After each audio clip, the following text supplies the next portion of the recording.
también lo que pasó, lo que dejó como lección tal vez y como las situaciones más críticas aquí en la región metropolitana, este sistema frontal que también fue inédito. Recordemos que las autoridades decían que no llovía tanto desde 1993. Estamos en contacto con el gobernador de la región metropolitana, Claudio Orrego, para hacer este balance. Muchísimas gracias, gobernador, por estar con nosotros y bienvenido.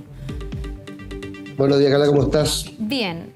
¿Cómo definiría o cuál es la raya para la suma en el fondo en la región metropolitana? ¿Pasó la prueba? ¿No la pasó? ¿Hubo situaciones bien que nos mantenían muy preocupados? El río Mapocho lo estuvimos monitoreando, el río Maipo, que fue protagonista, la basura.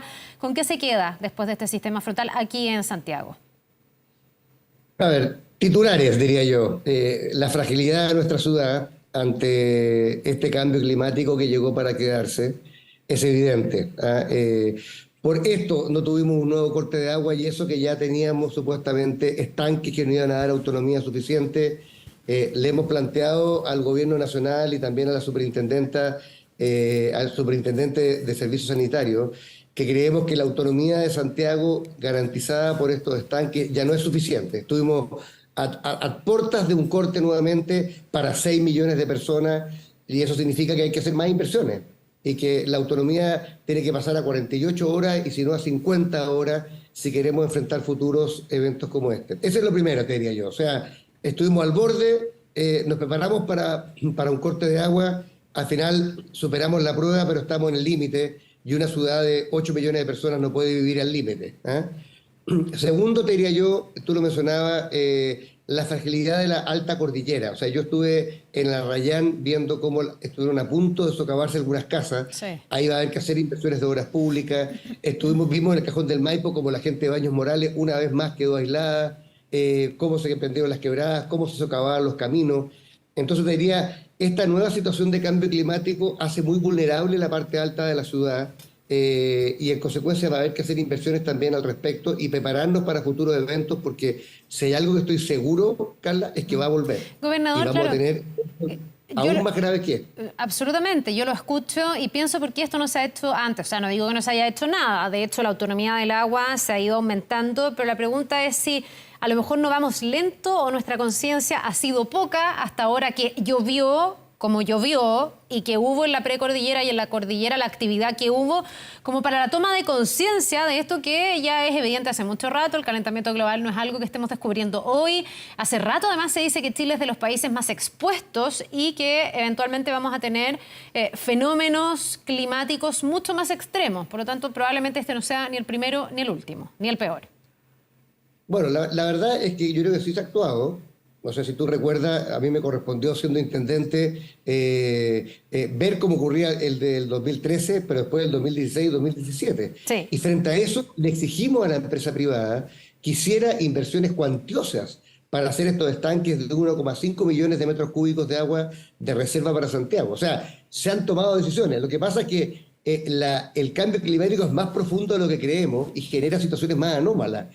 Lo que vimos hoy día, que lloviese en 2 o 3 días, lo que llueve en un año, no lo habíamos visto nunca antes. Y lo que sí hay que tomar lecciones. O sea, si eso ya ocurrió y logramos pasar la prueba del corte de agua, la próxima puede que no, así que hay que hacer las inversiones. Y lo tercero que te diría yo, que es importante, fue el tema de la basura. Sí, tremendo. Yo he venido luchando contra las mafias de la basura desde que era intendente, desde que era alcalde. Y ahí tenemos un problema, porque lo que vimos nosotros ahí, estamos viendo imágenes ahora, en el puente Mapocho, en la ruta 68, en la comuna de Pudahuel, no es que se haya acumulado la basura ahí, lo que la gente tiene que entender es que todos los vertederos ilegales que tenemos en Santiago, estos de más de 1 hectárea de superficie, que son aprovechados por mafias de la basura inescrupulosas, que para ahorrarse unas plata, o más bien para ganar unas lucas más, tiran las basuras en la ribera de los ríos. Claro, cuando el río no sube, la gente no se da cuenta, pero lo que pasó ahora es que con esta subida absolutamente extraordinaria, llegamos a tener estas 880 toneladas de basura, que fue lo que sacamos solamente desde ese lugar. Si tú vas al río Maipo, ocurre lo mismo. La diferencia es que los puentes son más altos y no se produjo el tapón que se produjo en el Mapocho.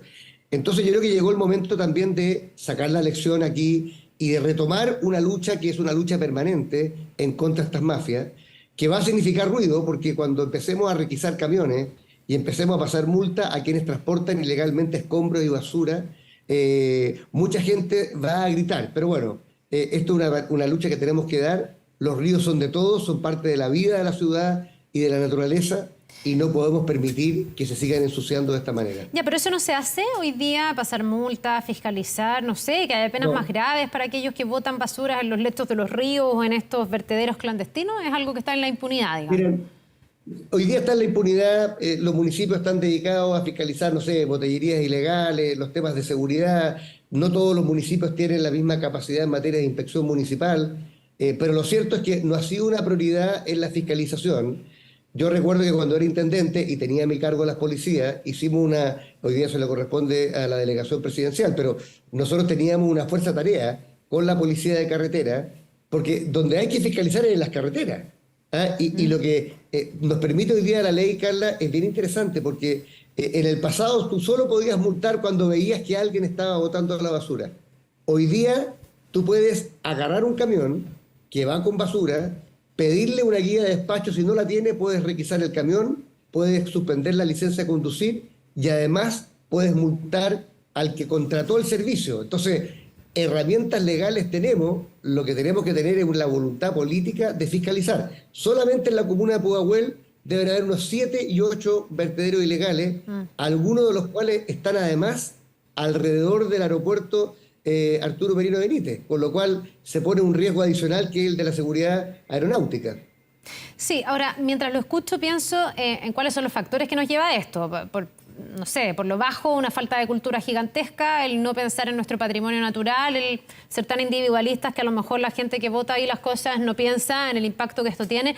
Pero también me imagino que hay un incentivo perverso en términos económicos, porque en el fondo quien le paga a una persona para que se lleve los escombros sin pensar a dónde van a parar esos escombros, como con su flete, puede ser también porque es mucho más barato que como algunos mecanismos institucionalizados que den esa alternativa. Y no sé si ahí también se podría avanzar, porque mucha gente me ha dicho estos días, bueno, ¿y qué hago cuando mi lavadora está mala? Ya no la puedo utilizar. Ojalá tratar de reutilizarla. En los países avanzados incluso hay incentivos a la reutilización de las cosas, pero bueno, eso es mucho pedir.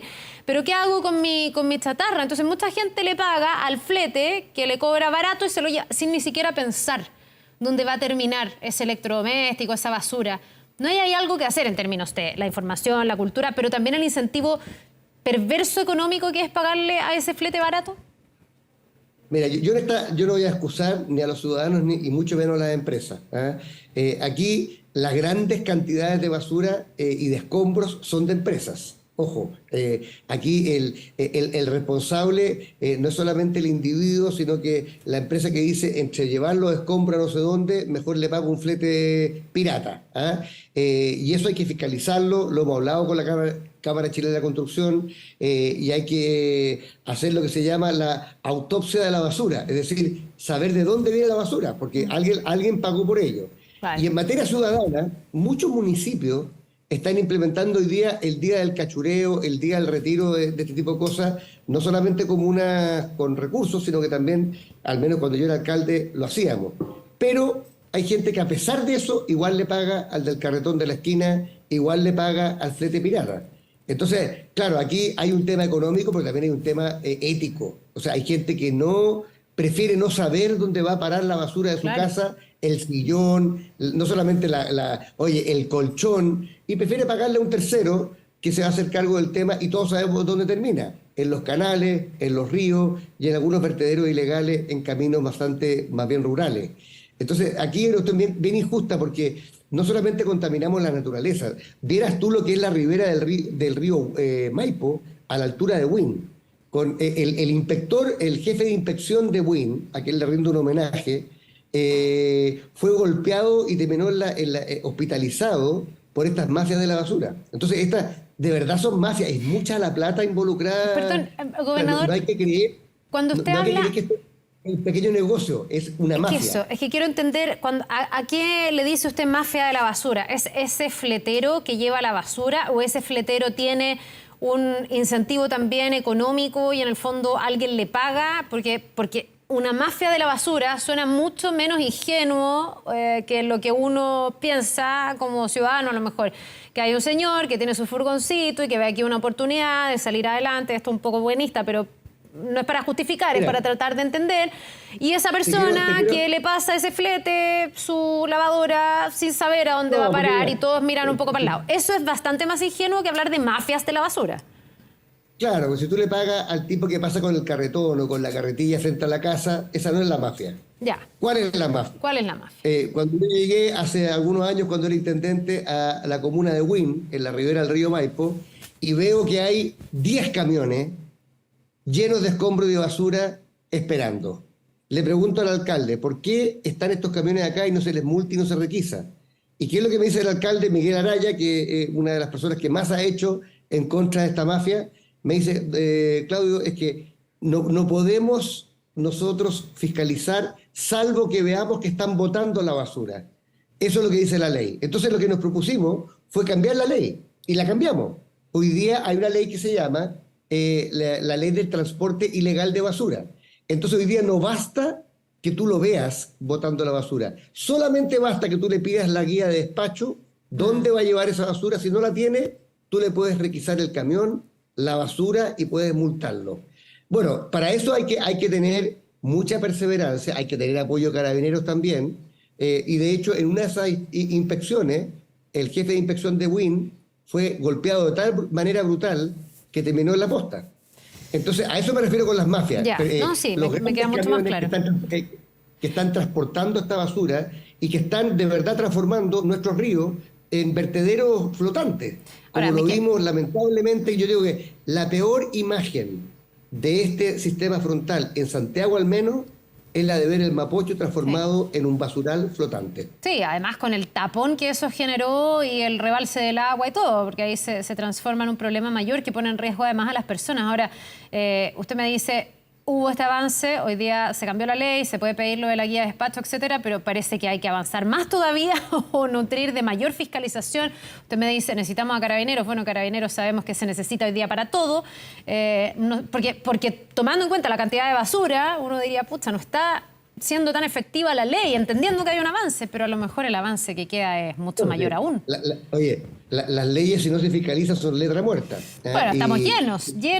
Muchas veces se cree que la ley resuelve algo y sin fiscalización, la verdad es que la ley es letra muerta. No digo que aquí no se haga, se debe hacer, pero debe ser poco para ese universo de basura que vimos. Pero mira, lo que vamos a hacer no hay mal que por bien no venga. Yo creo que esta imagen, esta postal que quedó de Santiago con este desborde del río Mapocho, producto de la basura, nos da un impulso. Yo le ofrecí hoy día a la delegada presidencial que armáramos una mesa aquí en el gobierno regional con todos los municipios más afectados, con el catastro actualizado que hizo la Seremi de Medio Ambiente, y volvamos a apretar. Esta va a ser una lucha de muchos años. Es demasiado rentable el negocio como para efectos de creer de que con un operativo vamos a lograr la meta. Pero por lo menos aprovechemos el envión y demos una señal clara. Ahora, cuando lo hicimos en su momento, quiero decirte que hay muchos que empiezan a reclamar. Los camioneros empiezan a reclamar, que no tenían idea cómo se hacía la guía de despacho. En fin, aquí hay gente inescrupulosa y que hay que caerles con todo el peso de la ley. Y para hacerlo tenemos que coordinarnos. Eso sí, delegación, nosotros como Gobierno de Santiago, los municipios, los carabineros, los jueces de policía local, que son los que tienen que aplicar las multas y también, de alguna manera, confiscar los camiones, porque aquí, si no te duele el bolsillo, tú sigues ganando plata. Sí. Y lo que hay que pegarle al bolsillo de esta mafia. Gobernador, ojalá que se pueda avanzar mucho más en este tema. Yo me imagino que eso además va acompañado de una reflexión de cada uno de los ciudadanos, de más educación en este tema y de que todos entendamos y tomemos conciencia de este problema. Ahora, quería preguntarle por otros balances. Yo no sé cuál es el balance que hace usted respecto de viviendas que pudieran haber sido dañadas en ese mismo punto, a raíz del rebalse. Ahí en el Puente Mapocho tuvimos efectivamente villas que terminaron afectadas por esta subida en el cauce. Pensando en que hace tanto rato no veíamos nuestros ríos con estos niveles, que hay también durante estos años de sequía gente que se ha ido como asentando, algunos por necesidad, porque no han tenido otra opción, lo sé, pero también por una falta como de conciencia de que los ríos vuelven a su cauce y que son efectivamente un problema. Vimos lo que pasó en Talagante, por ejemplo, ni siquiera casas vulnerables, sino que gente que hizo una inversión importante que terminó con su casa completamente inundada. ¿Qué pasa desde el punto de vista de la planificación de nuestras ciudades? ¿Usted cree que desnuda otra vez esa falta de conciencia de que hay lugares donde simplemente no debiésemos vivir? A ver, yo creo que hay tres temas que son distintos. Primero, el dato es que tuvimos 337 viviendas con daños mayores, desde inundadas a daños mayores. No tenemos muchos albergados, solamente 108. Creo que son 101 en Melipilla y 7 en Talagante, porque la gente prefiere irse a casas de vecinos o casas de familiares. Ahora, desde el punto de vista de la planificación, muchas de estas zonas son zonas inundables. De hecho, yo recuerdo hace no mucho haber estado noviciado en Pudahuel y los vecinos que nos decían, oiga, don Claudio, levantemos la restricción que está en el Plan Regulador Metropolitano para poder regularizar nuestras construcciones. Y nosotros decíamos no, porque al final exactamente lo que pasó, la naturaleza y los ríos vuelven a su cauce original. Y salvo que tengan una intervención muy significativa, como las piscinas de la quebrada de Macul o como los gaviones del Mapocho, esas zonas siguen siendo de alto riesgo y no se puede construir. Y este es un buen recordatorio que uno no puede cambiar la norma de planificación territorial porque hubo 13 o 14 años de sequía. Porque cada cierto tiempo el río vuelve a su caudal oficial. En el caso de Noviciado de Pudahuel es un buen ejemplo. En el caso de la Florida también hay todo un segmento de gente que se instaló, el municipio los dejó y nos han pedido por muchos años que nosotros cambiemos el plan regulador por ahí por donde pasó el aluvión del año 93. Y sistemáticamente, al menos yo llevo 4 años de intendente y 2 años de gobernador, te puedo decir que siempre hemos dicho no. ¿Por qué? Por esto, por la imagen que estamos viendo, porque cada cierto tiempo los ríos vuelven a despertar y estos no son ríos calmos, no es el Sena, estos son ríos torrentosos porque son precordilleranos y en consecuencia hay que tener mucho cuidado y hay que resistir la presión ciudadana. Por ejemplo, hoy día muchos de los campamentos o asentamientos irregulares que hay en Santiago están en la ribera de los ríos. Sí, pues. Y la gente pide quedarse ahí y hay que decirle no, con mucha firmeza pero con mucha también humanidad, si es por el bien de ellos también. Ya, pues hay hartas lecciones que sacar, harto en que avanzar. Esto es como un golpe de realidad, ¿no? Después de tantos años de sequía habíamos olvidado nuestras ciudades con esos ríos activos y todos los desafíos que eso conlleva. Le queremos agradecer, gobernador, por haber conversado con nosotros esta mañana. Muchas gracias. Buenos días. Que tenga un buen día. Nos vemos.